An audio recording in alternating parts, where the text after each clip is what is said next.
Breaking news: President Biden has decided to end his 2024 presidential campaign. He is stepping aside, and this is D Knight from the Pardon the Insurrection podcast. Go ahead, hit that subscribe button if you haven't done so already. And as I said, breaking news here. I'm sure if you're listening to this podcast, you're already well aware by now. After weeks of a public pressure campaign by the media, a private pressure campaign by Democratic donors, and infighting inside of the Democratic Party, President Biden's made the decision to step aside and end his campaign for re-election. He will be remaining in the White House and serving out the rest of his term as president, but the campaign at this point is over. Say what you will about the effectiveness of the mainstream media's first ever and also effective coup against the sitting president of the United States. Complain about that if you like, but it worked and we have to move on from there. But I will read to you President Biden's statement on the matter. My fellow Americans, over the past 3.5 years, we have made great progress as a nation. Today, America has the strongest economy in the world. We've made historic investments in rebuilding our nation, in lowering prescription drug costs for seniors, and in expanding affordable health care to a record number of Americans. We've provided critically needed care to 1 million veterans exposed to toxic substances, passed the first gun safety law in 30 years, appointed the first African-American woman to the Supreme Court, and passed the most significant climate change legislation in the history of the world. America has never been better positioned to lead than we are today. I know none of this could have been done without you, the American people. Together, we overcame a once-in-a-century pandemic and the worst economic crisis since the Great Depression. We've protected and preserved our democracy, and we've revitalized and strengthened our alliances around the world. It's been the greatest honor of my life to serve as your president, and while it has been my intention to seek re-election, I believe it is in the best interest of my party and the country for me to stand down and focus solely on fulfilling my duties as president for the remainder of my term. I will speak to the nation later this week in more detail about my decision. For now, let me express my deepest gratitude to all of those who have worked so hard to see me reelected. I want to thank Vice President Kamala Harris for being an extraordinary partner in all of this work. And let me express my heartfelt appreciation to the American people for the faith and trust you have placed in me. I believe today, what I always have, that there is nothing America can't do when we do it together. And we just have to remember that we are the United States of America. We live in the craziest of times after last weekend where we had the attempted political assassination of a presidential candidate, and after weeks of a media assassination of a sitting president, he's decided to drop out from his campaign. I'm not looking forward to seeing what next weekend brings. But if you're wondering where President Biden's endorsement was, in a follow-up post, he did send his endorsement to Kamala Harris. I'll read that for you as well. My fellow Democrats, I have decided not to accept the nomination and to focus all my energies on my duties as president for the remainder of my term.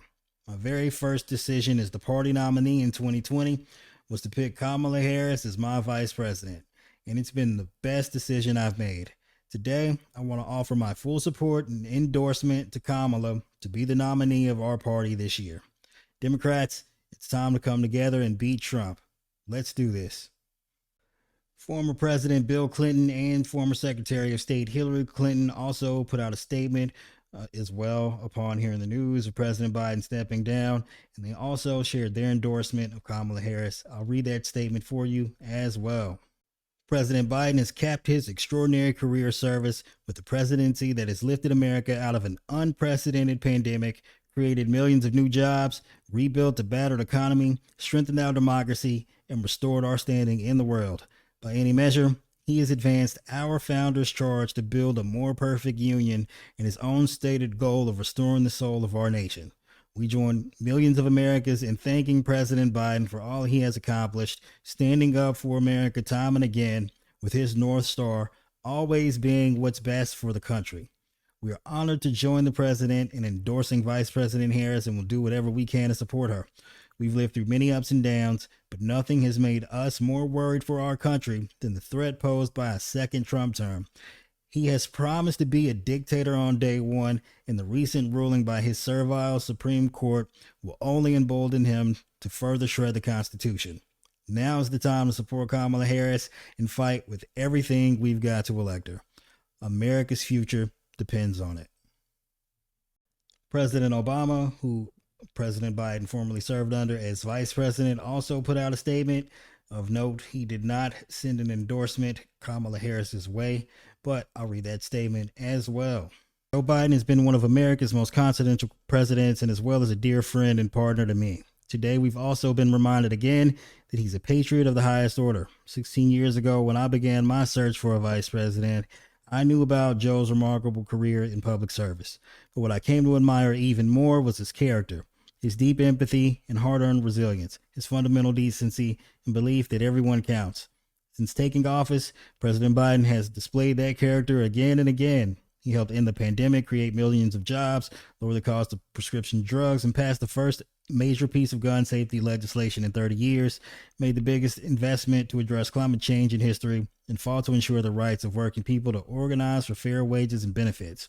Internationally, he restored America's standing in the world, revitalized NATO, and mobilized the world to stand up against Russian aggression in Ukraine. More than that, President Biden pointed us away from 4 years of chaos, falsehood, and division that had characterized Donald Trump's administration. Through his policies and his example, Joe has reminded us of who we are at our best, a country committed to old-fashioned values like trust and honesty, kindness and hard work, a country that believes in democracy, rule of law, and accountability, and a country that insists that everyone, no matter who they are, has a voice and deserves a chance at a better life. This outstanding track record gave President Biden every right to run for re-election and finish the job he started. Joe understands better than anyone the stakes in this election, how everything he has fought for throughout his life and everything that the Democratic Party stands for will be at risk if we allow Donald Trump back in the White House and give Republicans control of Congress. I also know that Joe has never backed down from a fight. For him to look at the political landscape and decide that he should pass the torch to a new nominee is surely one of the toughest in his life. But I know he wouldn't make this decision unless he believed it was right for America. It's a testament to Joe Biden's love of country and a historic example of genuine public servant, once again putting the interests of the American people ahead of his own. The future generations of leaders will do well to follow. We will be navigating uncharted waters in the days ahead, but I have extraordinary confidence that the leaders of our party will be able to create a process from which an outstanding nominee emerges. I believe that Joe Biden's vision of a generous, prosperous, and united America that provides opportunities for everyone will be on full display at the Democratic Convention in August. And I expect that every single one of us are prepared to carry that message of hope and progress forward into November and beyond. For now, Michelle and I just want to express our love and gratitude to Joe and Jill for leading us so ably and courageously during these perilous times and for their commitment to the ideals of freedom and equality that this country was founded on. I do believe that apart from a glaringly obvious lack of an endorsement for Vice President Kamala Harris, former President Obama's words there do aptly describe the sentiment we all share in our feelings towards President Biden and where we need to move in the future. And I know you're probably thinking, where do we go from here? Many of you are probably feeling slightly down or downtrodden upon hearing the news that President Biden won't be continuing in his re-election efforts. And as disappointing as that is, we have to work within the realm of reality and look at our options. And clearly the obvious choice, at least in my opinion, at least as far as qualifications and being in the position to run an effective campaign, and also just the legal issues of getting on ballots in all of the states and the contrivances of the DNC convention, Kamala Harris is likely the perfect candidate to pick up where Joe Biden left off.